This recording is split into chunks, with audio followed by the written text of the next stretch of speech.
Uh, Hello class, I'm Nathan Kipchirchir. I'll be taking you through the Kush and Axum civilization. And to start with Kush civilization, we are going to see the geographical location. It was located south of ancient Egypt, present-day Sudan. Its capital was Napata, but later was moved to Meroe. This civilization took place around 1070 before Common Era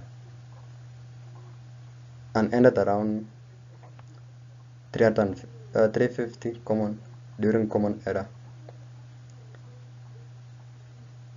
From the historical period, we see it starts with the early Kushitic period, that is 2500 to 1500 BCE.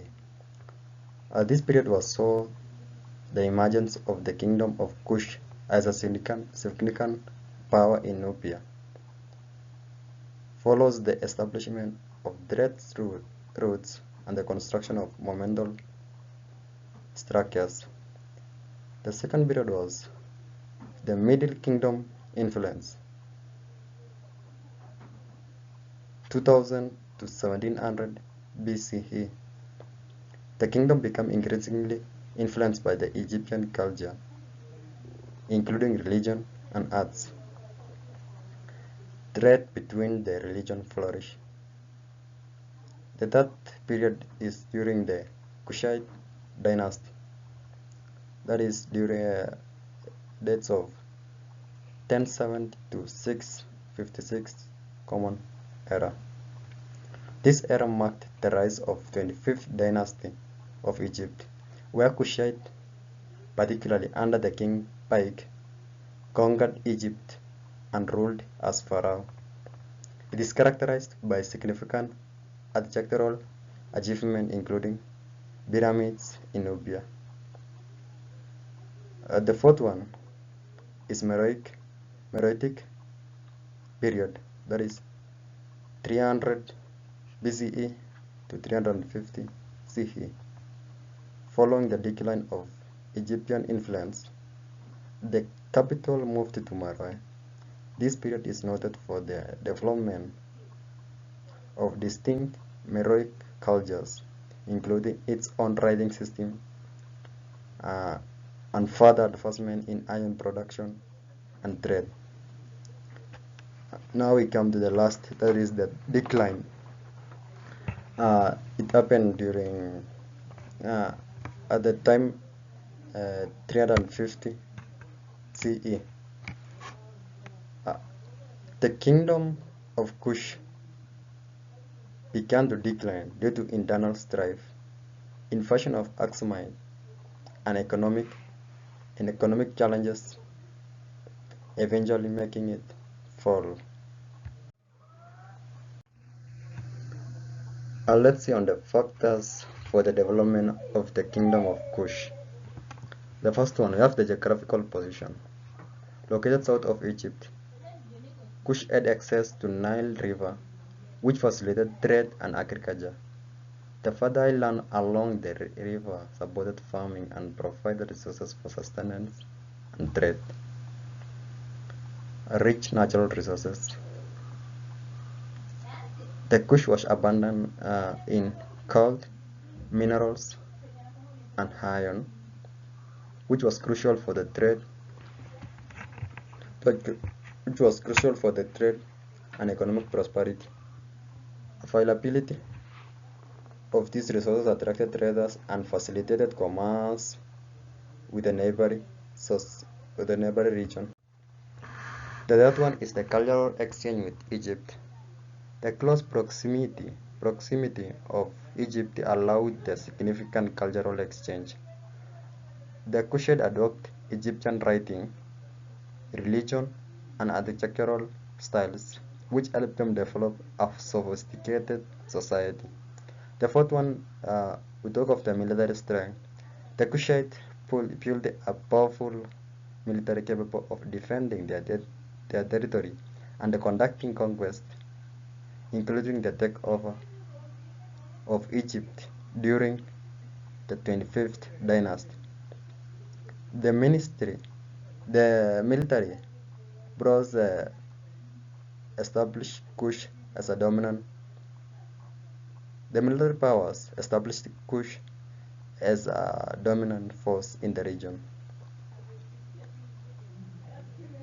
We see on the trade networks, Kush established extensive trade networks connecting sub-Sahara African with Egypt and the Mediterranean.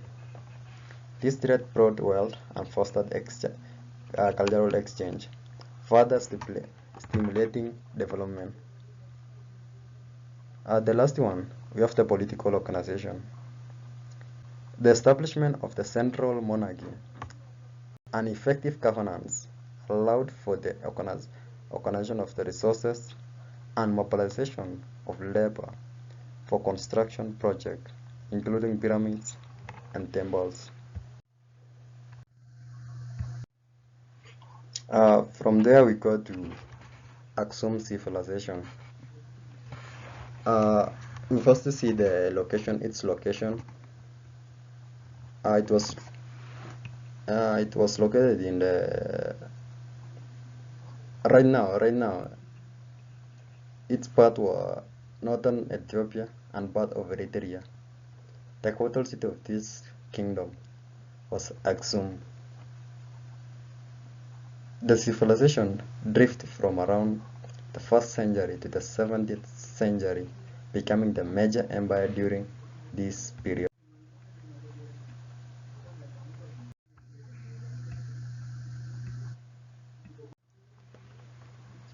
Let's see on the historical periods of this kingdom, the kingdom of Axum. The first one is the foundation period, that is 100 to 300 CE. With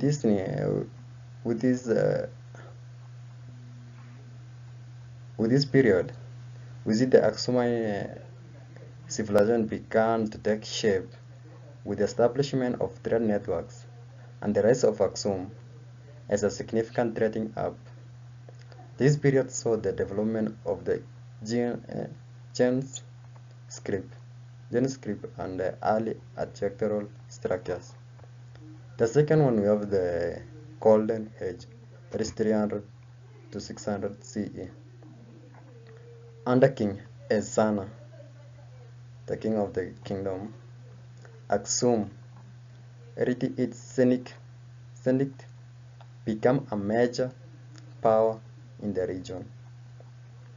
This period is marked by the adoption of Christianity as a state of religion, extensive trade with the Mediterranean and India, and architectural achievement, including the famous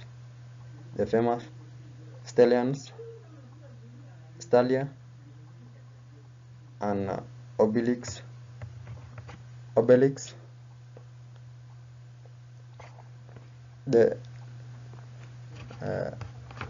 The fourth period is known to be expansion and consolidation, which is around 600 to 700 CE. The Axuman Empire expanded its territory, incorporating parts of Arabia and establishing a strong foothold in the international trade. This period also saw a flourishing of Christian culture and the establishment of churches. Now let's see on its decline. As we had already seen that it started at around 1st century and its decline became around 17th century. Now let's see. The decline of Axum was influenced by several factors, including Islamic expansion, shift in trade routes, and internal conflict. This civilization gradually lost its prominence, and the capital capital shifted to other regions. Uh, we also had this called the post-Axumine period, that is 900 CE onwards. Following the decline of Axum, various successors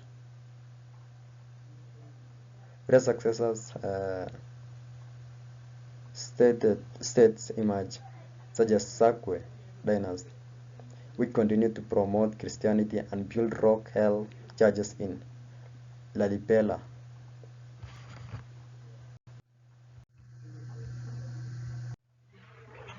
Are factors for the development of Axumine as civilization.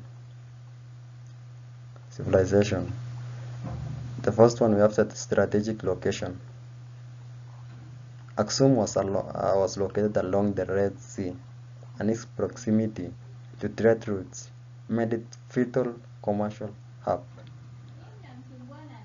This facilitated trade with the Roman Empire, India, thus leading to economic prosperity, trade, and commerce. The Axumite engaged in extensive trade, exporting ivory, gold, and textile, while importing luxury goods. This economic activity attracted wealth and diverse culture to the region. The third one, we have the adoption of Christianity. The conversion of Esana, who was the king, to Christianity in the 4th century played a crucial role in unifying the kingdom and establishing religious and cultural cohesion. It's also positioned Axum as a significant center in Africa. We have of the innovation and agricultural practices. The development of terracing and irrigation technique allowed for the more effective farming, supporting a growing population and contributing to the urbanization. Point number 5, we have the cultural integration. The blending of local tradition with influence from trade partners, including Greek-Roman and Arabian culture, enriched Axumine society, leading to advancement in arts, architecture, and governance. We have the 6, the political stability and organization. A central governance under a powerful monarchy ensured political stability, which was essential for economic growth and maintenance of the trade networks. The maintenance of the economic growth and maintenance of the trade networks. We have the last one, which is the technological advancement. The Axum developed their own currency and marine technology, making trade more effective and helping them to solidify the influence of the region.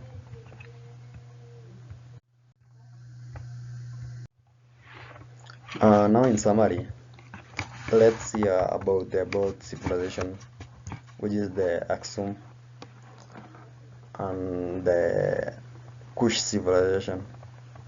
We say that during the first discussion, which was about Egypt, we says Egypt was the first African kingdom or the society to get advanced. Now we see at the south there was some other mini kingdoms, which are the Kush and the Axum. We see the Kush was a kingdom contemporary with ancient Egypt. They traded extensively with Egypt, especially exporting gold. As we had already said, they traded extended cultural values, religion, and others. We see in terms of Egyptian weaknesses, Kush grew strong, and between 712 and 656 before uh, during common era before common era, uh, Kush eventually ruled Egypt, with the Kushite king reigning as the 25th dynasty. Uh, the kingdom of Kush declined and eventually disappeared in the 4th century. Now on the Axum, as we had already seen its location. Egypt, not Egypt, but north of Ethiopia and parts of the Eritrea. We see it's nearby to Red Sea, not only Red Sea, but we have the Mediterranean the up and Indian Ocean down. So we see the kingdom of Kush was the major trading empire that flourished after the 4th century and wealthy from trade between Africa, Arabia, and India over the Red Sea and the Indian Ocean. The kingdom of Axum was Christianized between the 4th and the 6th century. And we had already said about the Christianity, how it spread in that region between 300 and 600 BC, and it adopted monophysite or Miaphysite Christianity, with the Roman Empire and the Catholic Orthodox churches consider heresy. The Axumites had their own very unique religious belief.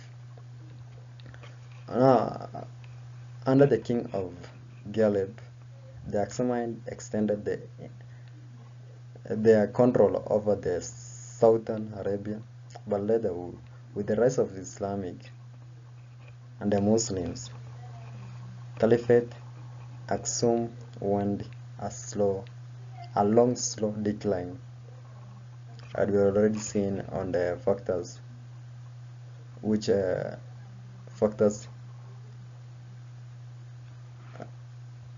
led to the decline of this kingdom. That is my end of the presentation. Thank you for listening.